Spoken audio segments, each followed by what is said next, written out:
The Nevada desert stretched out like an endless expanse, its silence so profound that it seemed to swallow up all thought. The moon illuminated the arid landscape, casting long, distorted shadows across the rock formations. Jack, behind the wheel of his worn-out sedan, felt like the only living being in a deserted world. The road was a thin, lonely line, cutting through the desert like a scar. He adjusted the rearview mirror and sighed, fatigue weighing on his shoulders. Jack had decided to take this shortcut to save time. The main road was safer, but also longer, and he just wanted to get home. If it were really dangerous, it wouldn't be on the map, he muttered to himself, trying to ignore the slight unease he'd felt since turning onto that back road. Deep down, he knew he didn't like the idea of being so isolated. The car's AM radio, his only companion, alternated between static and distant, almost whispering voices. He turned the dial a few times until he found a local station. A deep, drawling voice was telling a story of local legends, mentioning the famous coyotes of the desert. "They say they're more than just animals," the announcer said. "They're guardians of the desert, watchmen of the night, and sometimes judges." Jack laughed, turning off the radio. "Cheap superstition," he muttered, but he couldn't help but look at the darkness around him. The car's headlights illuminated stretches of road that looked identical, a repetitive cycle of sand, dry bushes, and rock formations. Jack glanced at the clock on the dashboard. It had been over an hour since he'd seen another car. He tried to convince himself that it was normal after all, it wasn't a popular route. Still, the loneliness was starting to weigh on him. He glanced again at the rearview mirror, a feeling of unease growing. Nothing there, just endless darkness. The silence was overwhelming. The car's engine and the sound of the wheels on the asphalt were the only things breaking the monotony. Even the wind seemed to have abandoned this part of the world. Jack's discomfort grew with each passing mile. He gripped the steering wheel tighter, his fingers sweating slightly. The moon seemed larger than usual, hanging in the sky like a silent observer. In the distance, he thought he saw something move, but when he blinked, nothing was there. It must have been his imagination, he decided. He was tired, and the desert was treacherous to the senses. Lights, shadows, and shapes seemed to play at the edges of his vision, but nothing concrete emerged. Jack took a deep breath, trying to shake off the inexplicable anxiety. But deep down, he knew something was wrong, even if he couldn't yet put his finger on what. The desert remained silent, but now it seemed heavier, almost oppressive. Jack kept driving, the glare of the headlights drawing patches of light on the empty road. He tried to focus on the asphalt, but his eyes kept being drawn to the dry bushes and rock formations on the edge, where strange shadows seemed to move. He shook his head, trying to clear his thoughts. "I'm just tired," he muttered, but the feeling persisted like an invisible presence around him. That's when he saw it. In the middle of the road, standing like a statue, was a coyote. Its eyes shone in the car's headlights, reflecting the light in an almost supernatural way. Jack slammed on the brakes, and the sound of the tires skidding on the asphalt echoed across the desert. The car stopped a few feet away from the animal, the engine still humming softly. He took a deep breath, his heart racing. "Damn," he muttered, wiping the sweat from his hands on his jeans. Jack stood still for a moment, watching the animal. The coyote didn't move. It stood there, staring at him. Something was off about the creature, but Jack couldn't quite put his finger on it. Reluctantly, he turned off the engine and got out of the car. The cool night air hit his face, but it didn't ease the rising heat of his anxiety. As he approached cautiously, Jack noticed that the coyote looked injured. It was lying on its side, but its eyes were open and fixed on him. The glow in the animal's eyes was different, almost like an internal reflection, something that seemed to glow from the inside out. Jack stopped a few feet away. "Are you okay?" he asked, feeling ridiculous for talking to an animal. Then he noticed. The coyote's chest wasn't rising or falling. It wasn't breathing.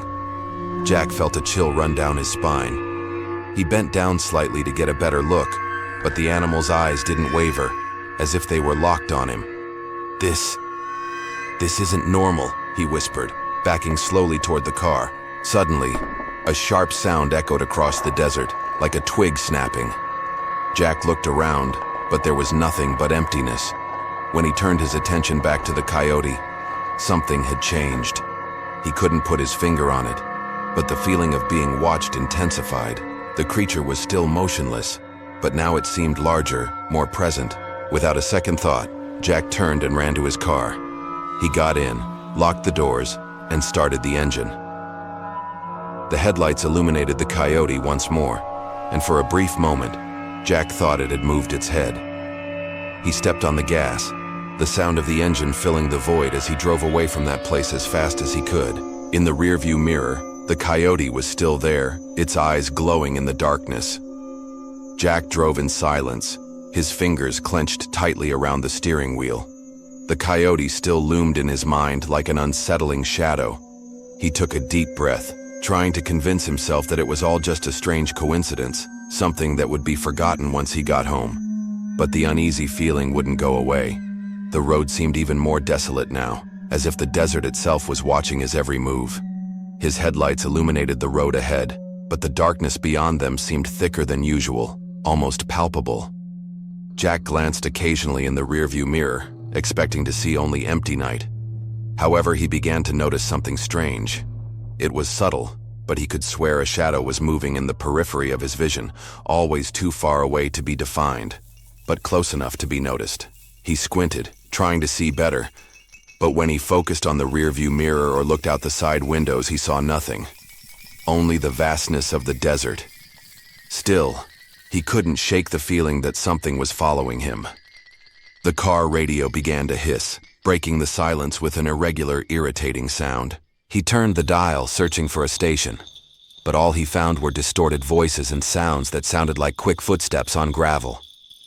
He turned the radio off with a snap, frustrated, but the discomfort remained. The tension began to intensify. The car seemed to be going slower, despite his steady foot on the accelerator. He checked the speedometer, but it was normal. Still, it felt like the desert around him was closing in, making the drive longer than it should have been. That was when he heard the first sound, a sharp crack followed by something scraping against the rear window. Jack froze. He didn't want to look right away, afraid of what he might see. He took a deep breath, convincing himself that it was just the desert sand, blown by the wind. But then another sound came, louder this time, like something tapping lightly on the side of the car. He turned his head, but again, there was nothing. "You're getting paranoid," he muttered to himself, trying to focus on the road. However, the feeling of being watched became overwhelming. He glanced again in the rearview mirror, and for a moment, he swore he saw something running along the road behind him. It was fast, just a shadow, but it seemed to be getting closer. His heart raced, and he pressed down on the accelerator. The desert now seemed like a maze, with the same landscapes repeating themselves like an endless loop. Jack's eyes were wide, every nerve in his body tense. The shadow behind him disappeared again, but the sense of its presence was unmistakable. It was then that he began to hear footsteps, rhythmic and following the movement of the car, as if something were running alongside him, out of the reach of the headlights. The sound of the footsteps intensified, and Jack, unable to contain his curiosity, turned the steering wheel slightly to try to illuminate what was next to the car. But the light revealed only bushes and sand. When he returned his eyes to the road, he felt the impact of something hitting the hood. He screamed, instinctively turning the steering wheel to avoid an accident. The car skidded to a halt on the shoulder of the road. Jack was panting, his hands shaking on the steering wheel. He looked at the hood, hoping to see some evidence of what had happened, but there was nothing. Just darkness in front of him and the desert all around. He tried to start the engine again, which sputtered before finally coming to life. Jack took a deep breath, ready to keep going. As he accelerated, he glanced in the rearview mirror one last time, and saw the eyes. Two bright dots, following him closely, but always out of focus. He looked away, deciding he didn't want to know anymore. He just wanted to get out of there. Jack kept driving, but the road seemed to get longer and longer, as if he were stuck in an endless cycle. He was low on fuel, and the fuel gauge was threatening to reach the reserve at any moment. He checked his phone, hoping for a signal, but the screen only showed the no service sign. The thought of being stuck in the middle of that desert, surrounded by oppressive darkness, made his heart beat faster. The silence around him seemed to have a life of its own, filling the car like a physical weight. The road, once desolate, now seemed immensely hostile. He tried to concentrate, telling himself that it was all just fatigue and imagination. But a voice in the back of his mind whispered that something was wrong, something much bigger than he could comprehend. It was then that he noticed something in the distance. Ahead, on the road, there was a vaguely human shape. Jack slowed down, his heart racing. When the headlights caught the figure, he realized it wasn't a person, but something that seemed to be carved into the landscape, a pile of carefully stacked rocks, like a solitary monument in the middle of nowhere. He felt a chill. It hadn't been there before. He was sure of it. Without stopping, Jack swerved around the pile, but as he passed it, something caught his eye. On the pile were markings, symbols he didn't recognize, precisely etched into the stones. He couldn't shake the feeling that it was a warning, or worse, a trap.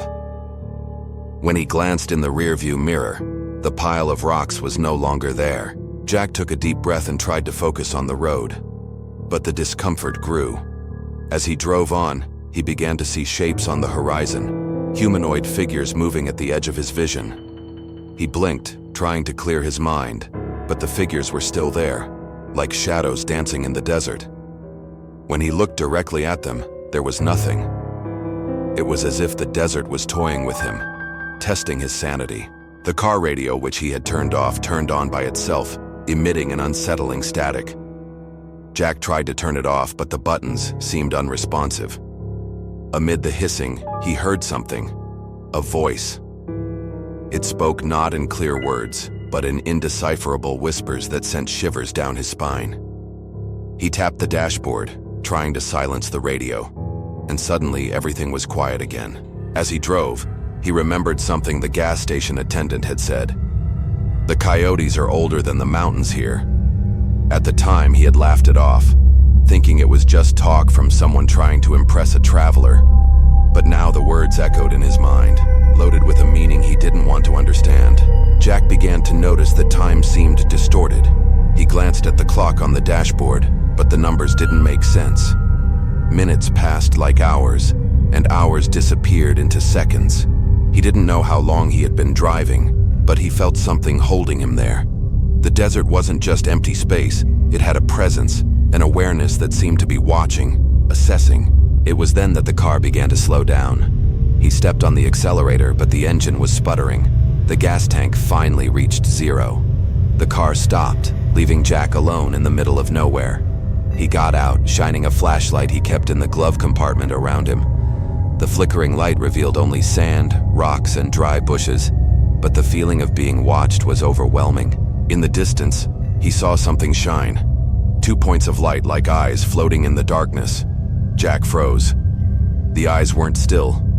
They were moving, slowly, toward him. He backed up to the car, but before he got in, he noticed that the ground around him was marked with the same inscriptions he had seen on the pile of rocks. Symbols that seemed to pulse with an energy he couldn't explain. The flashlight flickered and went out. Jack was now in the dark, with only the moonlight to guide him. The glowing eyes were closer, and he heard the sound of footsteps. But these were no ordinary footsteps. There was a strange, almost ritualistic rhythm, as if something were marching toward him. He got into the car, locked the doors, and tried to start the engine again, but it wouldn't respond. The eyes were now very close, and Jack realized he was no longer alone. All around the car, shadows began to form, each with glowing eyes and bodies that seemed to be constantly changing. He felt his sanity slipping away, as the sensation of being swallowed by the desert enveloped him. Jack was surrounded.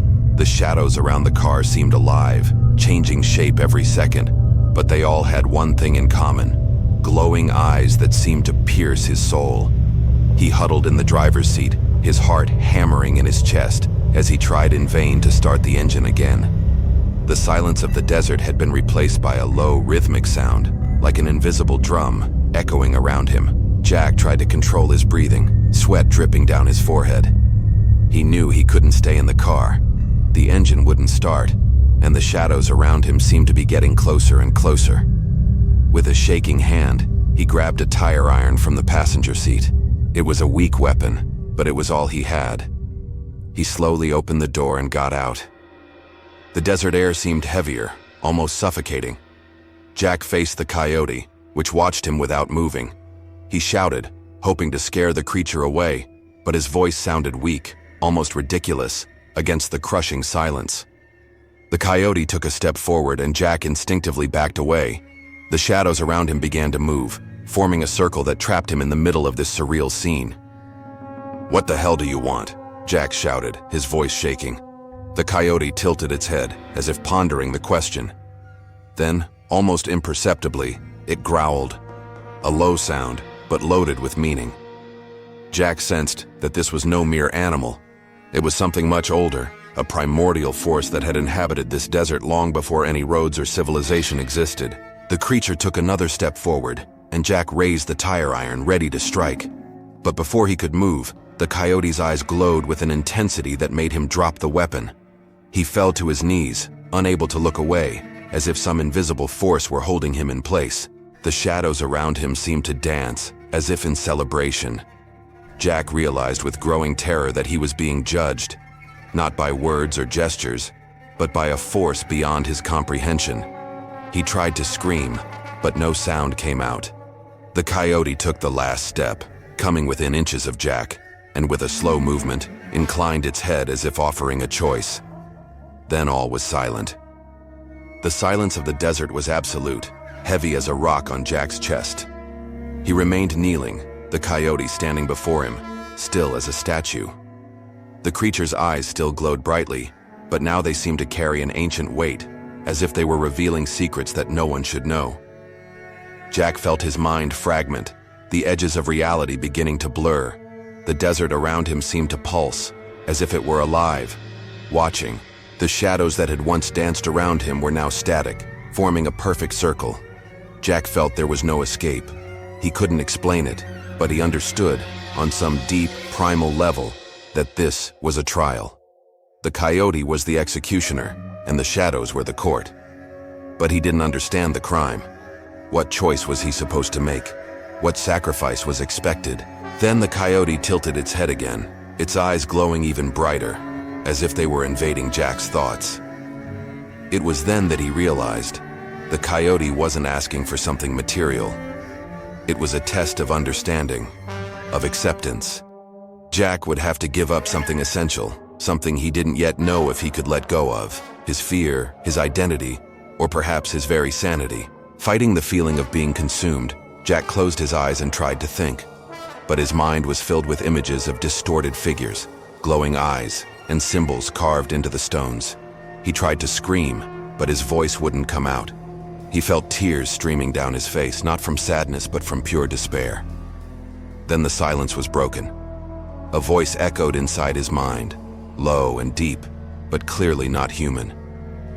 "You choose to remain, or surrender." The words were not heard, but felt, resonating in his very being. Jack opened his eyes, staring at the coyote. He realized that the choice was simple, but loaded with implications.